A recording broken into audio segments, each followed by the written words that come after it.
Hallelujah. स्वागत है आप सबका मेरी भविष्यवाणियों की पुस्तक में। तो आइए हम आज के पवित्र वचन को पढ़ेंगे जो कि परमेश्वर के दास प्रेरित अंकुर यूसुफ नरुला जी के द्वारा लिखा गया है। अभिलाषा पाप को जन्म देती है। जैसा कि याकूब की पुस्तक अध्याय 1 उसकी 14 और 15 आयत में लिखा है, परंतु प्रत्येक व्यक्ति अपनी ही अभिलाषा से खींचकर और फंसकर परीक्षा में पड़ता है। फिर अभिलाषा गर्भवती होकर पाप को जनती है और पाप जब बढ़ जाता है तो मृत्यु को उत्पन्न करता है। मेरे प्रियो, इस वचन में परमेश्वर उस परीक्षा की बात कर रहा है जो परीक्षा पाप करने से, व्यभिचार करने से, चोरी करने से आती है। और ये परीक्षा हमेशा आंखों से शुरू होती है। बाइबल में लिखा है कि फिर अभिलाषा गर्भवती होती है और गर्भवती होकर पाप को जनती है। एक व्यक्ति जब पाप करता है तो वो जानता है कि उसने कोई गलती की है जिसके कारण मुसीबतें उसके जीवन में आ चुकी हैं। उसे ये मालूम होता है कि पहले जब वो पवित्रता में था तब सब कुछ सही चल रहा था, लेकिन अचानक वो उस स्तर को छोड़ देता है, चर्च में आना कम कर देता है, प्रार्थना करना कम कर देता है, गंदी फिल्में देखना शुरू कर देता है, जिस कारण वो अपनी आत्मा में खुश नहीं होता। वो अंदर से संघर्ष कर रहा होता है क्योंकि वो जानता है कि ये मुसीबत उसके जीवन में कैसे आई। अगर वो व्यक्ति बुद्धिमान है तो वो समझ जाएगा कि कौन सी चीज उसके जीवन में बढ़ोतरी के लिए है या कौन सी चीज उसकी कमी की वजह से उसके जीवन में आई है।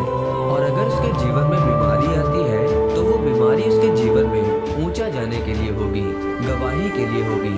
अगर वो परमेश्वर के साथ पवित्रता में चल रहा है तो जब वो गलती करता है तो वो बीमारी उसके नीचे जाने के लिए होगी।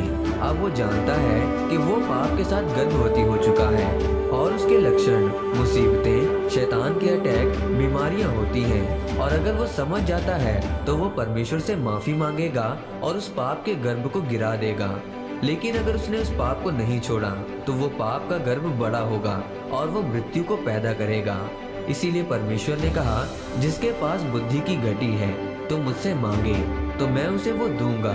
जब मेरे जीवन में परीक्षाएं आई थी तो मेरे पास ये बुद्धि थी कि कौन सी परीक्षा कहां से आ रही है, और मुझे ये पता था कि मैं उस परीक्षा से कैसे बाहर निकलूंगा। और मुझे पता था कि वो परीक्षा मेरे जीवन पर तौबा से, धीरज से या विश्वास से खत्म होगी। लेकिन आज लोग नहीं जानते हैं कि उन्हें अपनी परीक्षाओं से कैसे बाहर आना है। वो ये नहीं जानते कि वो परीक्षा परमेश्वर की ओर से है या शैतान की ओर से है। बाइबल में जब हम अय्यूब के बारे में पढ़ते हैं तो लिखा है कि जब उसके जीवन में शैतान ने अटैक किया तो उसने उसका सब कुछ खत्म कर दिया। अय्यूब एक बहुत ही अमीर व्यक्ति था। लिखा है कि उसके जैसा अमीर व्यक्ति पूरे देश में कोई नहीं था। लेकिन एक दिन आया जब शैतान ने उसकी सारी संपत्ति, उसके सारे जानवर, यहाँ तक कि उसके बच्चों तक को छीन लिया और उसका पूरा शरीर फोड़ों से भर गया। लेकिन इस सब के बावजूद भी अय्यूब का प्रेम परमेश्वर के साथ बना रहा, क्योंकि वो जानता था कि ये परीक्षा का कारण पाप नहीं है। अय्यूब एक धर्मी व्यक्ति था।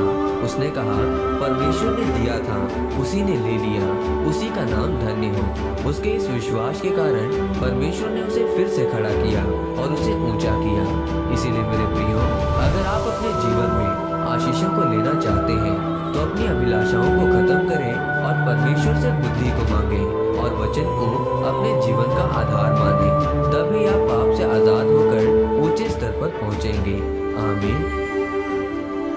आइए इस अंगीकार को आप मेरे साथ एक मन होकर करें। सर्वशक्तिमान परमेश्वर, इस वचन के लिए मैं आपका धन्यवाद करता हूँ। परमेश्वर, मैं अंगीकार करता हूँ कि मैं अपनी अभिलाषाओं को मारूंगा और आपके वचनों को अपना आधार मानूंगा ताकि मैं शैतान के अटैक से बच सकूं। प्रभु यीशु मसीह के नाम में आमीन। परमेश्वर आप सबको आज के वचन के ऊपर मनन करने के द्वारा आशीषित करे। आमीन।